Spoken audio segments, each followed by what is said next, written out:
I will remind you, I'm sure you don't need any reminder, but he's still searching for a first Moto2 victory. Joe Roberts second, Dixon third, Gonzalez fourth, and there we saw Ogura in fifth place, but lurking, isn't he now? Roberts is hitting the ground can it at will there. Yeah, this is the moment I think for Joe Roberts on the exit of turn one. Wasn't too bad at the end. The lights go out and we are underway.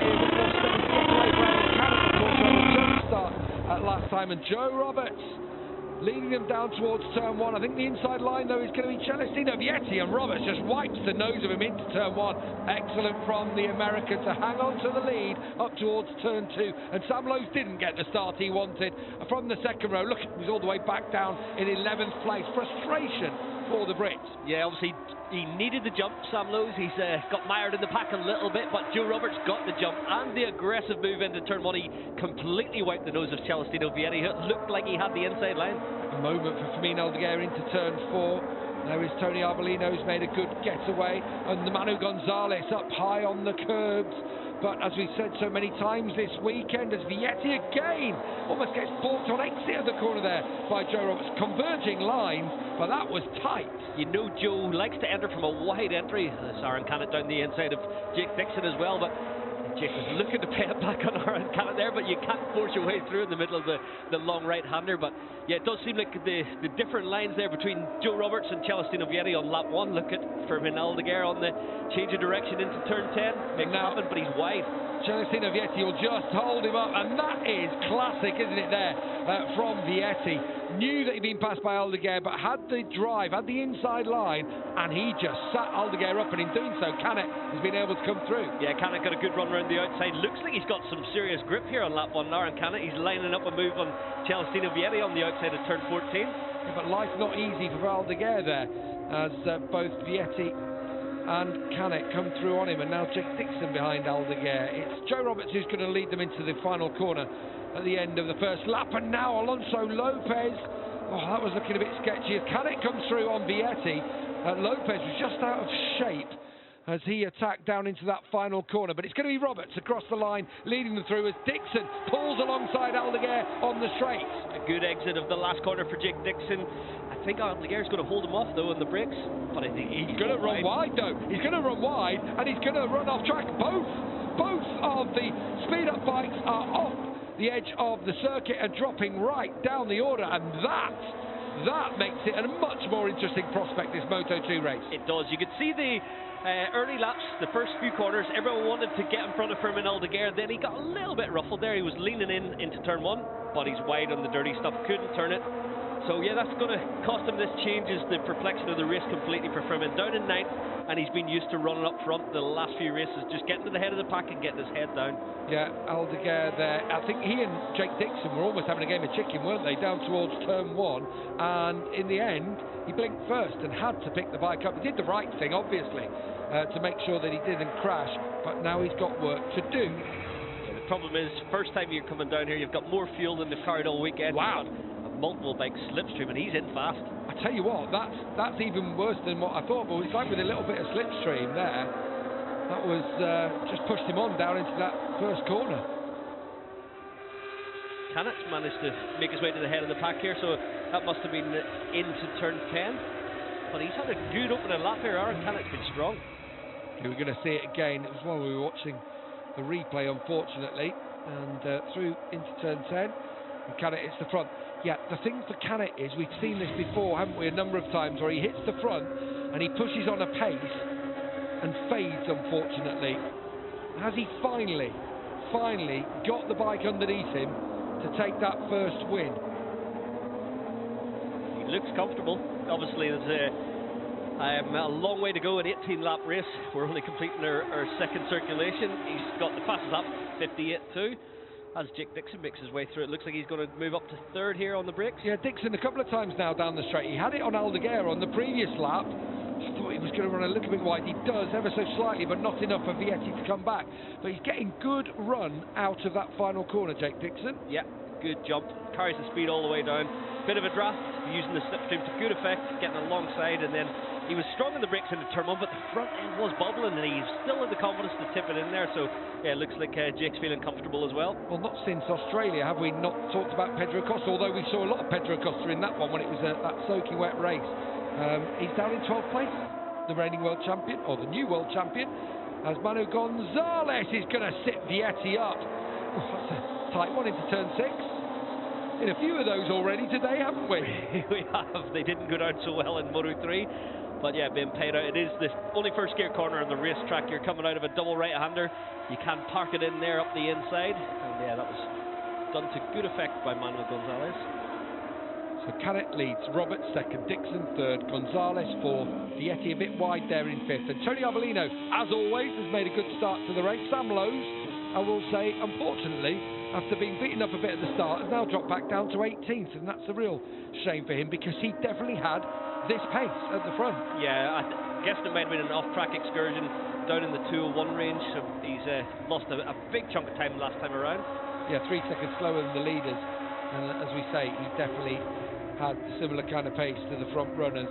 Just shows Moto2, and again, it shows with Pedro Acosta, it shows with the fine margins there being in qualifying, that 1 week you can be right up there, or 1 day or 1 session you can be right up there, and the next, if you are just an inch out, then suddenly you're a lot further down the order. Yeah, the margins in Moto2 are really close. The lap times throughout the weekend have been quite evenly matched. The only one who had a little bit in their pocket in race trim, it seemed like Fermin Aldeguer had it throughout practice, but the track has been evolving. So it looks right now like Aaron Cannett's got the feeling, Jake Dixon as well, Joe Roberts, always strong around here, confident on the front end, and Arbolino's joining the party.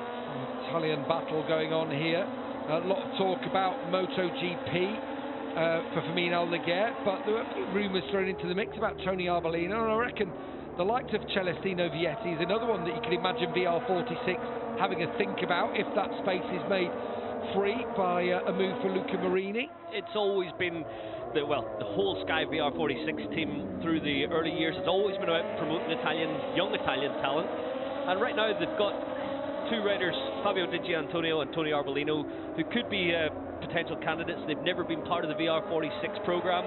Celestino Vietti very much is part of the VR46 program, and it would be a bright prospect for MotoGP in the future, but I think could do with another season in Moto2.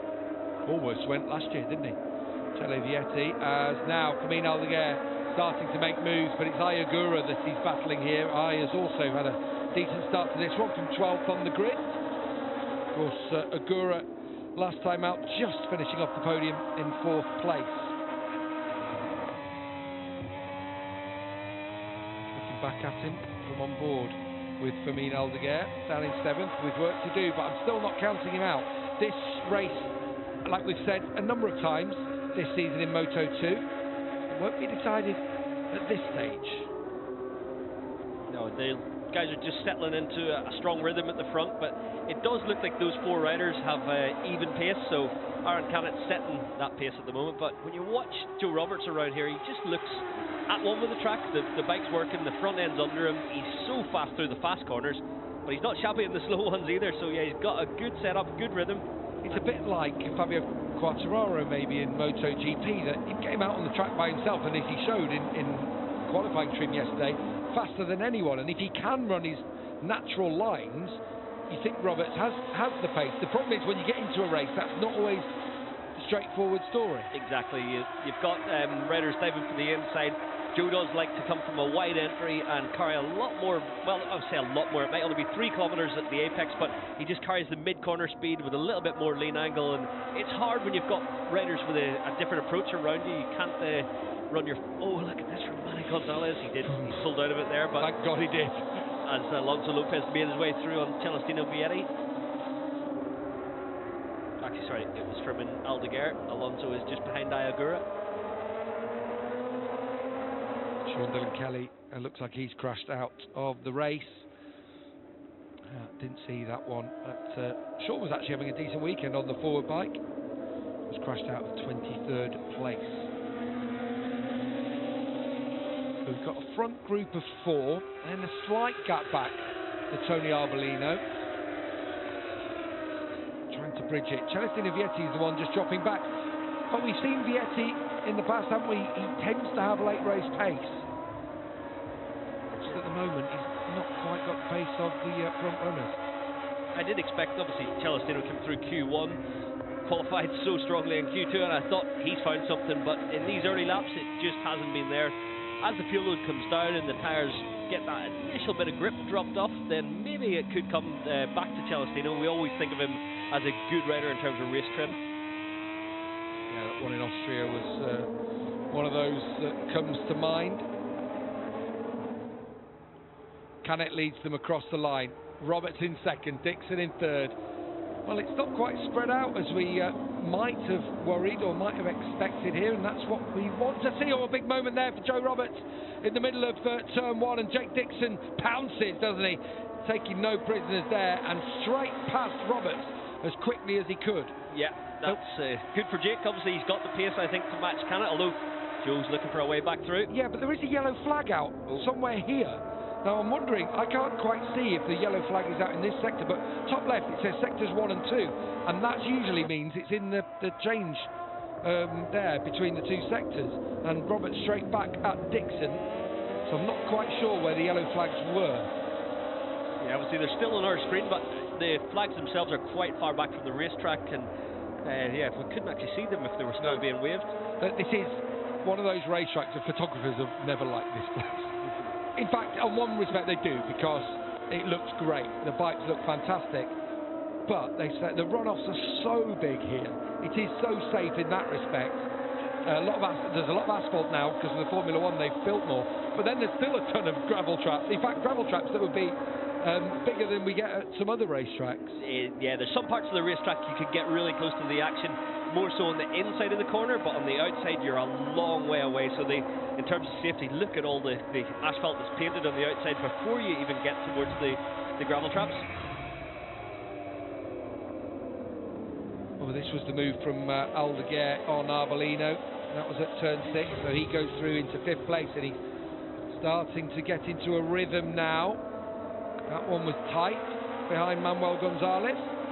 Got a good exit from the last corner, so he should slot into the draft. Although look at Gonzalez' machine in 3rd, 4th gear had a little bit of punch on him. Jake Dixon's bike definitely is running better, isn't it?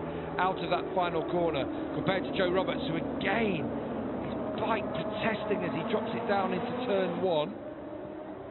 It's still Canet leading. I will remind you, I'm sure you don't need any reminder, but he's still searching for a first Moto2 victory.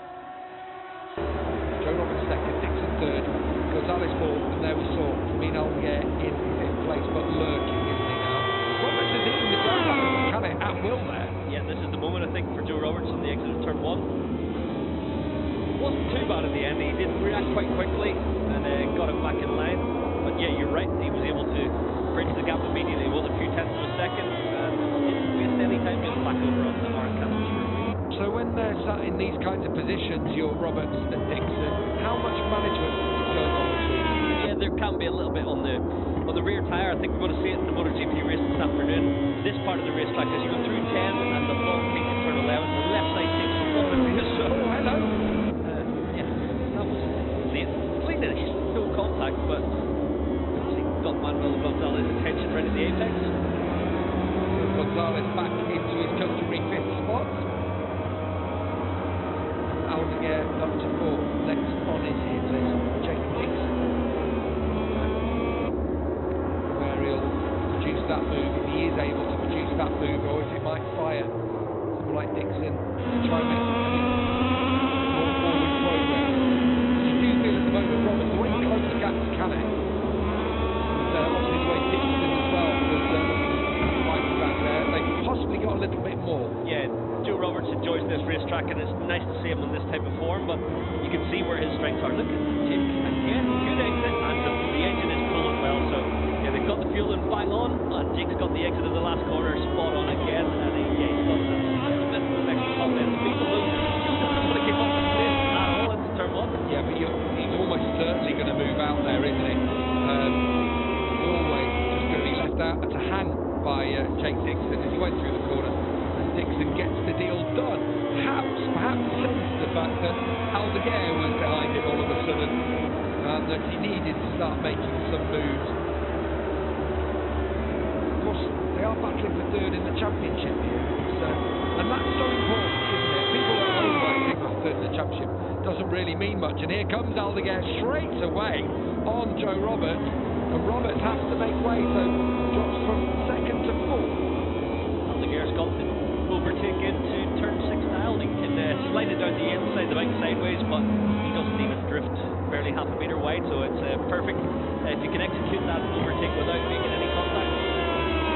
Pedro Acosta at the back of a front group of 11. The narrow line can sometimes produce a procession, but it can produce things like this as well. We saw it in the sprint, we saw it in Moto3.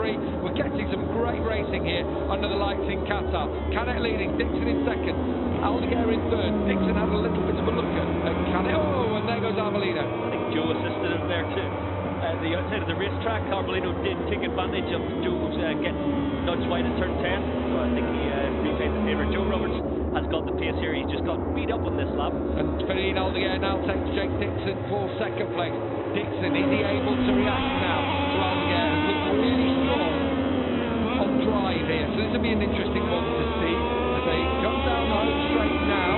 Someone has gone down there, the yellow flag being brought out, and just watch Dixon now as they come across the line in terms of the pace, the punch he's getting out of that final corner, and he is alongside Aldeguer, but this time Aldeguer doesn't run wide. Fastest lap of the race, Sam Lowe's down in front. He is just unfortunately 6.9 seconds down on the leader, but yeah, he's not going to get across to this lead group. Lucas Tulovic, who crashed out with Ai Ogura, now goes through. Joe Roberts, a moment ago, was pressuring Aaron Canet, and now he finds himself back down in 7th place. And Ferdinand Aldeguer is trying to go quickly here. This is the mark of the rider. He is. Canet cuts back and just balks Jake Dixon in the middle. He was sucked up by Aldeguer, had to run it a little bit wide, and he pulled it back to the apex, just as where Jake Dixon wants to be on the racetrack. And so Dixon had to sit tight behind him, but Aldeguer's hit the front here, Michael. Wasted no time, decisive each overtake. As soon as he got there, he looked at them for a corner or two and straight through. He's got a few tenths in his pocket. Look, his lead already stretching out on Aaron Canet. I don't think he's got any tyre wear issues to concern himself with, so he's just getting his head down and trying to stretch a comfortable margin. This is the part of the race we didn't want to see him necessarily hitting the front. He's done it fairly early, having been dropped back to 8th place, didn't he? 9th perhaps, even when he ran wide at turn 1. But Aldeguer, the rider, lap 1.7, the gap back to Gonzalez, is managing it. All the marks of the top rider for me, Aldeguer, and again, that's the second lap in a row where Jake just hasn't been able to pull it down to the apex in turn 6. He fights back at Ogura, but Ogura so strong on the run up towards turn 7. Dixon will get another chance, I suppose, into turn 10. Under normal circumstances, Jake could have stuck back up the inside, having the inside line, but the racing line being the clean part of the grip, exactly where Ai Ogura was. So Jake had to give it up, which was sensible. Slot in behind and look where you can pounce and attack back.